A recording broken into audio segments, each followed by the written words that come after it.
c'est notamment que les femmes puissent défendre leur pays et prendre part au combat. Pour vous donner quelques idées, le droit de vote, c'est sûr que c'est un point fondamental, mais ce n'est pas le point sur lequel les femmes se battent le plus.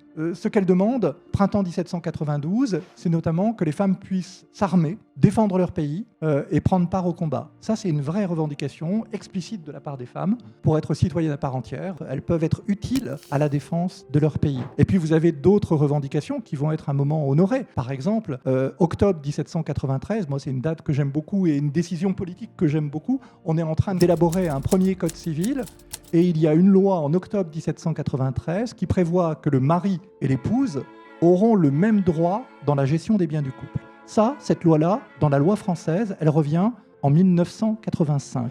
Il y a tout de même des mesures qui sont adoptées à cette époque-là, qui sont fascinantes de modernité. Alors ça ne va pas être appliqué parce que le code civil qu'on est en train d'élaborer en 93 va rester inachevé, mais on a quand même des mesures comme celle-là dans ce code civil qui sont des droits donnés aux femmes qu'on ne va plus revoir avant 2 siècles après la Révolution.